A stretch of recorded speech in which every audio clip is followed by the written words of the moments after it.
오늘 본문은 그 유명한 예수님의 겟세마네 동산의 기도를 담고 있습니다. 그 내용을 보면 왜 예수님께서는 이렇게까지 기도했어야 했을까 하는 질문이 듭니다. 성경에는 두 종류의 기도가 나옵니다. 하나는 일상적으로 하는 기도입니다. 예수님께서는 날마다 새벽 미명에 한적한 곳을 찾아 기도하셨습니다. 예수님의 사역에는 항상 기도가 있었음을 우리에게 보여주고 있습니다. 또 하나는 특별 기도가 있습니다. 어떤 절체절명의 위기나 중요한 일을 결정해야 하는 순간에 작정하고 하는 기도입니다. 예수님의 겟세마네 동산의 기도는 특별 기도입니다.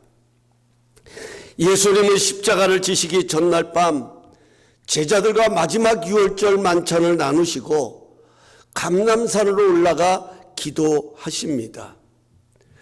예수님의 특별 기도의 내용은 Father, if you are willing, 아버지 만약 그럴 마음이 있으시다면 Take this cup from me, 내게서 이 잔을 가져가십시오. 그러나 내 뜻대로 마시고 아버지 뜻대로 되게 해달라는 기도였습니다. 예수님은 왜 이런 기도를 하셨을까요? 예수님은 자신이 세상 죄를 지고 가는 어린 양으로 오셨음을 너무도 잘 알고 계셨습니다. 예수님이 십자가에 달리셔야만 죄인과 하나님 사이에 가로막혔던 시장이 열리는 것을 알고 계셨습니다. 그렇다면 아버지, 제가 이 십자가를 잘 감당할 수 있게 해달라고 기도해야 하는 것이 아니겠습니까? 그런데 예수님께서는 마태복음이나 마가복음에 가서 보면 만일 가능하시면 이 잔을 내게서 옮겨달라고, 그러나 내 뜻보다는 아버지의 뜻이 되기를 원한다고 기도하셨습니다. 특별히 본문 44절을 보면 예수님께서 힘쓰고 더욱 애써 간절히 기도하시니 땀이 땅에 떨어지는 핏방울같이 되었더라, 이렇게 표현하고 있습니다. 의학적으로 땀방울이 핏방울이 되는 경우는 높은 스트레스 상황이나 심리적인 긴장과 불안이 심할 때 발생한다고 합니다. 체내에서 스트레스 호르몬인 에피네프린과 노르에피네프린이 증가하면서 혈관이 좁아지고 수축되고 심장 박동이 빨라지면서 땀샘의 활동도 증가하게 되어 땀이 핏방울처럼 진한 모습을 보일 수 있다는 것입니다. 예수님의 겟세마네 기도 속에는 말할 수 없는 긴장과 불안과 스트레스가 작용하고 있었다 하는 것입니다. 그것이 무엇일까요? 십자가에 대한 두려움일까요? 아닙니다. 예수님은 십자가의 고통이 무서워서 하나님께 다시 한번 고려해달라고 간청하는 것이 아닙니다. 이미 예수님은 이 일을 이루기에 스스로 십자가로 향하셨습니다. 이미 제자들의 배반을 하시면서도 그들의 발을 씻겨주실 만큼 그들을 끝까지 사랑하셨습니다. 제자들과 저녁 만찬을 나누시면서 이것은 너희를 위한 내 몸이고 내 떡이라고 내 피라고 말씀하시면서 이것을 행하여 나를 기념하라고 선포하셨습니다. 베드로가 3번 부인할 것도 미리 말씀하셨습니다. 예수님은 십자가 앞에서 이루어질 일을 다 알고 계셨습니다. 그럼에도 만약 원하신다면 이 잔을 내게서 옮기시되 내 뜻대로 하지 마옵시고 아버지의 뜻대로 되기를 원한다고 기도하신 이유가 무엇일까요? 그 이유를 우리는 40절에서 찾을 수 있습니다. 제가 다시 봉독합니다. 그곳에 이르러 그들에게 이르시되 유혹에 빠지지 않게 기도하라 하시고, 제자들과 함께 감난산에 올라가셨던 예수님께서 제자들에게 제일 처음으로 하신 말씀이 무엇이냐면 유혹에 빠지지 않게 기도하라. 유혹에 빠지지 않게 기도하라. 지금 예수님께서는 겟세마네 동산에서 이렇게 간절히 기도하신 것은 유혹에 빠지지 않기 위해 기도하신 것입니다. 지금 예수님 앞에 놓여 있는 이 십자가라고 하는 상황이 걸림돌이 되지 않기 위해서 예수님은 이렇게 간절히 기도하신 것입니다. 여러분, 뭐가 유혹입니까? 유혹은 템프테이션, 넘어지게 하는 것이 목적입니다.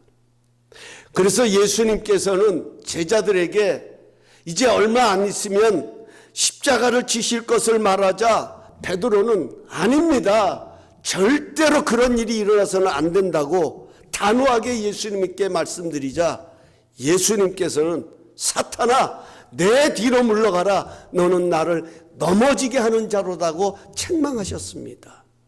여기 넘어지게 하는 것이 바로 유혹입니다. 예수님은 지금 하나님의 길을 걸어가시는 것입니다. 하나님의 생명의 길을 걸어가시지만 거기에는 신비한 은혜만 있었던 것이 아닙니다. 그 길을 가지 못하도록 방해하는 유혹이 함께 찾아온다는 것입니다. 그 유혹이 무엇입니까? 오늘 45절 46절에 가서 보면 이렇게 기록하고 있습니다. 기도 후에 일어나 제자들에게 가서 슬픔으로 인하여 잠든 것을 보시고 이르시되 어찌하여 자느냐, 시험에 들지 않게 일어나 기도하라 하시니라. 오늘 유혹이 뭐냐면 상황으로 인하여 영적인 잠에 빠지게 한다 하는 겁니다. 상황으로 인하여서 영적인 잠에 빠지게 한다. 특별히 재미있는 것은 우리 한글 개역개정은 40절에 유혹에 빠지지 않게 기도하라고 표현했는데 46절에서는 시험에 들지 않게 일어나 기도하라고 표현하고 있습니다.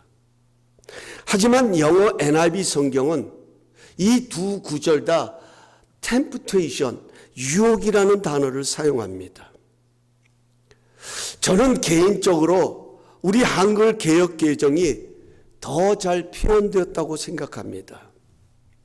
사실 우리는요, 상황이 유혹으로 작용될 때가 참 많습니다. 유혹으로 작용될 때가 참 많습니다. 좋은 목적을 가지고 행하는 것이지만 그렇다면 그 좋은 것들이 나를 성장하고 강인하게 한다면 그 시험은 참 좋은 것입니다. 유익한 것입니다. 하지만 복된 것이 나에게 유혹이 될 때가 있다 하는 것입니다. 그래서 성경은 일어선 자는 넘어질까 조심하라 이렇게 권면하고 있습니다. 유익한 것이지만 이것이 나로 하여금 하나님에게서 분리시킨다고 하면 그 유익은 나를 넘어지게 하는 것입니다. 제자들은 슬픔에 잠겨서 잠이 든 것입니다. 한번 이 제자의 심정으로 돌아가서 한번 우리가 우리의 상상력을 동원해서 생각해 보았으면 좋겠습니다. 자신들이 그토록 믿고 따랐던 예수님께서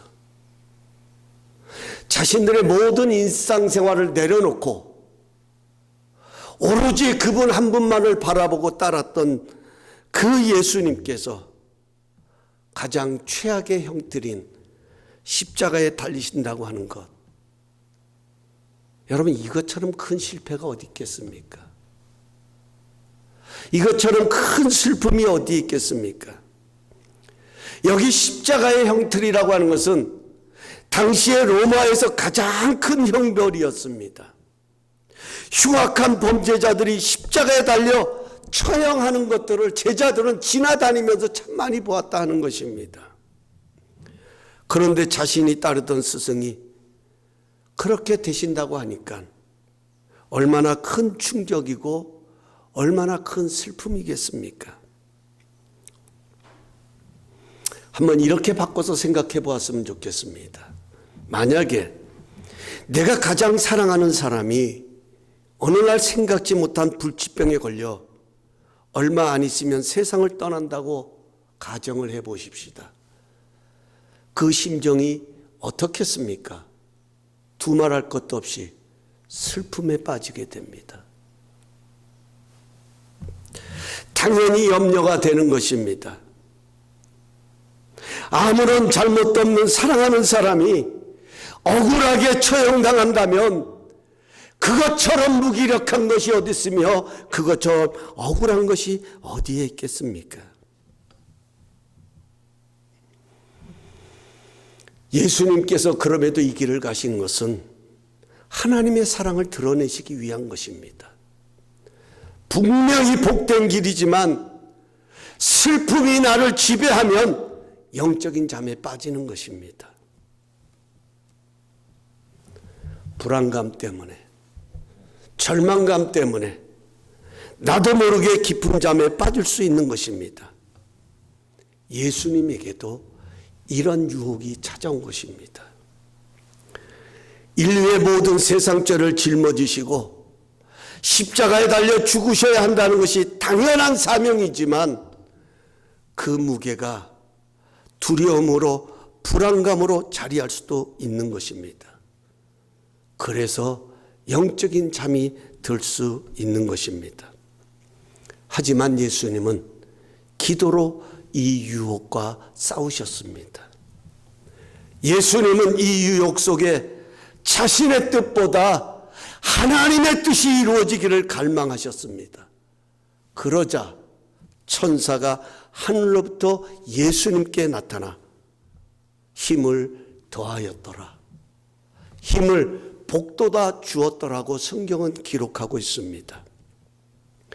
여기 복돋아 주었다는 것은 기운이나 정신 따위를 더욱 높여 주었다는 뜻입니다. 사전에 찾아보면 그렇게 표현되어 있습니다. 천사가 하늘로부터 나타나 예수님에게 영적인 기운을 더해 준 것입니다.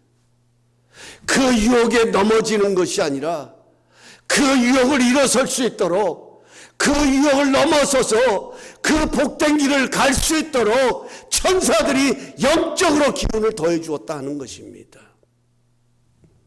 그러니 예수님의 기도가 더 간절해질 수밖에 없었다 하는 것입니다. 사랑하는 성도 여러분, 오늘 이 말씀이 우리에게 주고자 하는 메시지가 무엇일까요? 예수님의 겟세마네 동산의 기도를 통해 우리가 배워야 하고 우리에게 적용해야 할 것이 있다면 그것이 무엇일까요?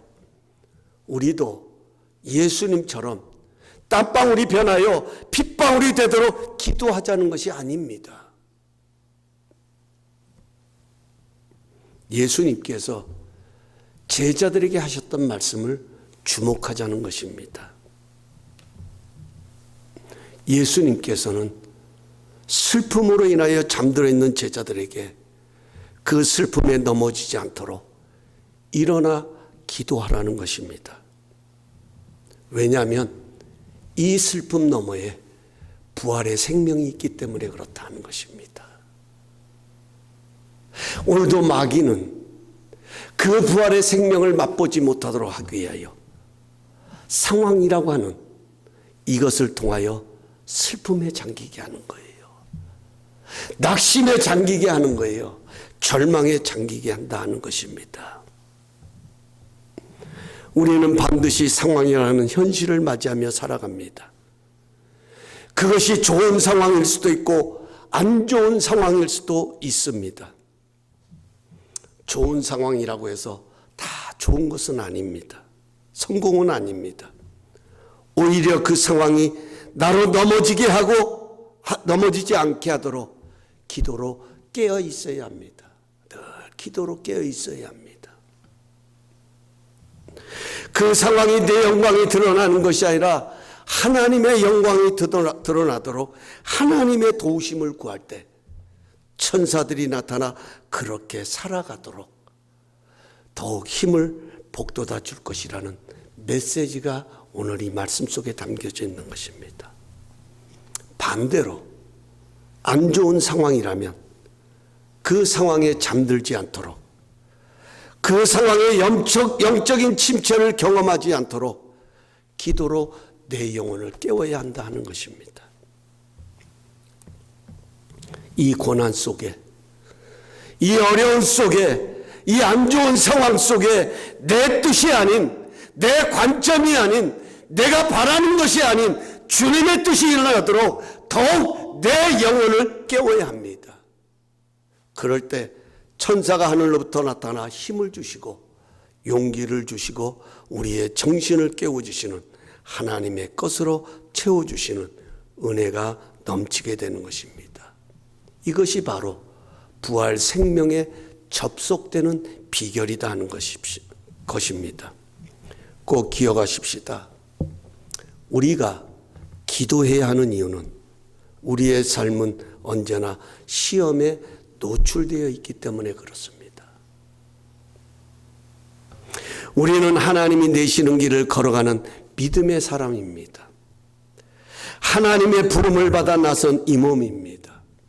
하지만 그 하나님의 뜻보다는 내 뜻이 우선할 때가 있다 하는 것입니다. 하나님의 바람보다는 내가 원하는 바람으로 어떤 성공의 기준을 삼을 때도 있다 하는 것입니다. 저는 말씀을 준비하다 문득 그런 생각이 들었습니다. 왜 하나님은 고난을 주시는 이유가 무엇일까 하는 질문이었습니다. 여러분, 하나님은 실수가 없으십니다. 하나님의 부르심에는 후회함도 없다고 말씀합니다. 우리는 그 하나님의 부르심을 받은 하나님의 백성들입니다. 그렇다면 우리의 가는 길에는 실수도 실패도 없어야 합니다. 하지만 실수할 때가 있고 실패 같은 상황을 지날 때가 있다는 것입니다. 왜 이런 상황으로 지나가게 하시는 것일까 하는 질문이 들었습니다. 우리의 열정만 해도 그렇습니다. 여러분, 우리 안에는 다 열정이 있어요. 내 삶 가운데 하나님의 나라가 이루어지기를 원하는, 내 인생의 삶도 하나님 앞에 멋들어지게 쓰임받고자 하는 그런 열정이 다 우리 안에 있어요. 여러분, 열정 없는 사람이 어디 있겠습니까? 하지만 하나님은 열정이 있다고 다 사용하시는 것은 아닙니다. 우리의 열정은 다듬어지지 않으면 위험합니다. 왜냐하면 우리의 열정 속에는 탐욕도 있을 수 있고 내 뜻이 있을 수도 있고 내 욕망이 가득할 수도 있기 때문입니다. 그래서 하나님께서는 광야를 통하여 이스라엘 백성들을 낮추시고 다듬어 가셨습니다. 이스라엘 백성들을 며칠이면 갈 수 있는 지름길을 놔두시고 40년이라고 하는 광야로 인도하신 이유를 신명기는 분명하게 기록하고 있습니다. 그 백성들을 낮추셔서 하나님을 사랑하는지 하나님의 말씀을 경외하는지 시험하시는 하나님의 모습이 담겨 있습니다. 우리는 기도를 통하여 내 자신을 이길 수 있는 힘을 얻는 것입니다. 여러분, 내 힘으로 하는 기도와 천사의 도움으로 하는 기도는 다릅니다. 내 신앙의 연륜으로 하는 기도와 성령의 감동하심을 따라서 하는 기도는 다릅니다. 여러분, 성령의 감화감동심으로 성령의 이끌림을 받아 하는 기도는요, 시간을 초월합니다. 밤이 새도록 기도했는데 세상에 그 기도가 그렇게 짧을 수가 없어요. 뭔가를 간절히 애쓰고 기도하는데 눈 떠보니까 아침이 돼 있는 거예요.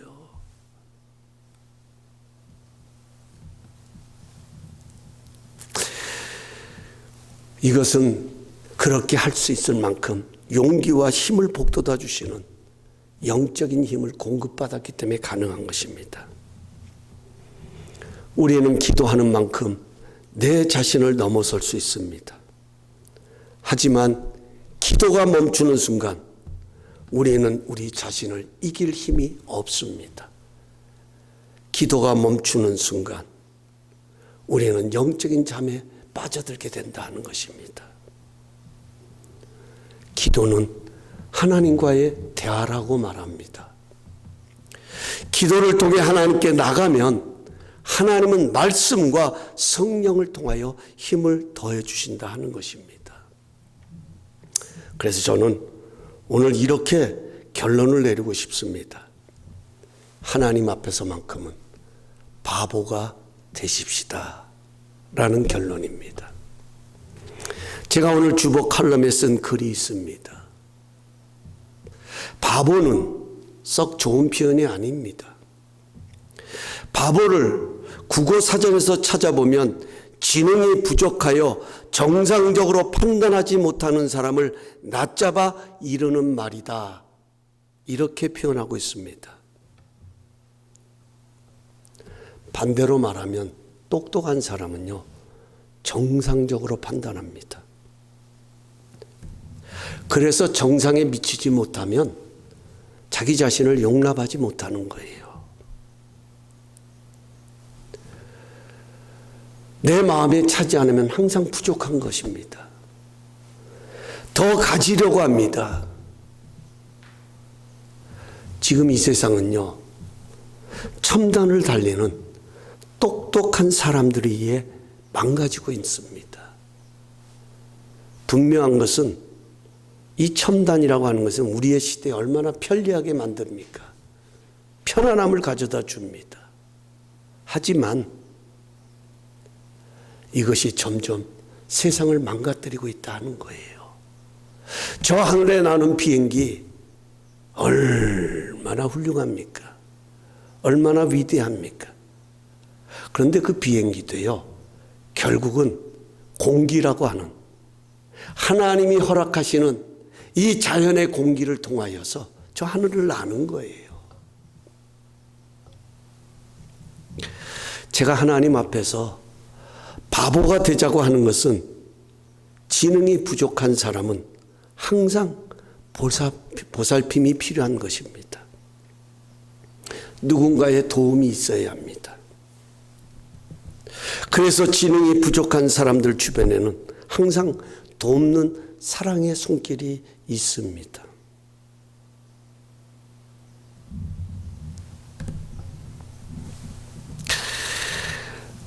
제가 우연히 유튜브를 보다가 우리 한국의 국회의원 나경원 국회의원의 딸이 엄마가 국회의원에 출마한 그 선거를 돕기 위해서 그 길거리에 나와서 그 선거를 돕는 장면을 보게 되었습니다.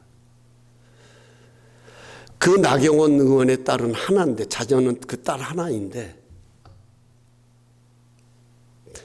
자폐증이 있어요. 말이 어눌해요.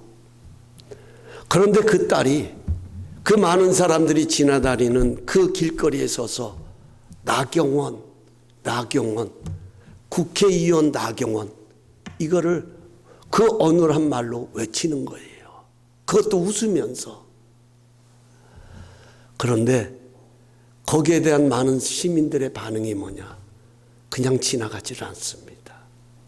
와서 그 아이 소녀 앞에 서가지고 그 시민이 같이 손을 들면서 외치는 거예요. 용기를 북돋아 주는 거예요. 왜요?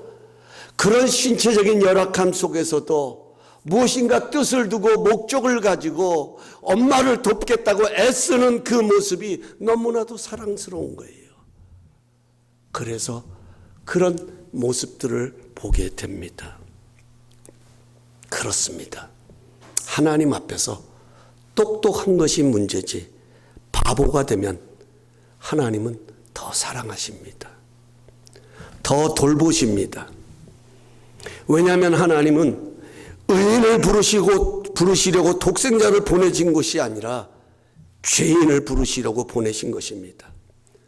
그래서 슬픔으로 인하여 잠든 제자들을 보시고 어찌하여 자느냐, 시험에 들지 않게 일어나 기도하라고 말씀하십니다. 오늘 이것이 우리에게 들려지는 주님의 음성이 되기를 원합니다. 지금은 기도로 일어나야 할 때입니다. 기도로 다시 하나님께 나가 하나님의 도우심을 힘입어야 할 때입니다. 그럴 때에 천사가 나타나 힘을 더하더라, 이 말씀이 우리의 삶에 간증거리가 되는 은혜로 작용하게 될 것입니다. 오늘 우리 모두에게 이런 선하신 하나님의 뜻과 하나님의 축복하심이 함께할 수 있기를 간절히 바라면서 우리 다 함께 그 자리에 일어나셔서 에베네셀 하나님 찬양드리고 합심하여 기도하신 후에 축도로서 오늘 예배를 모두 마치도록 하겠습니다.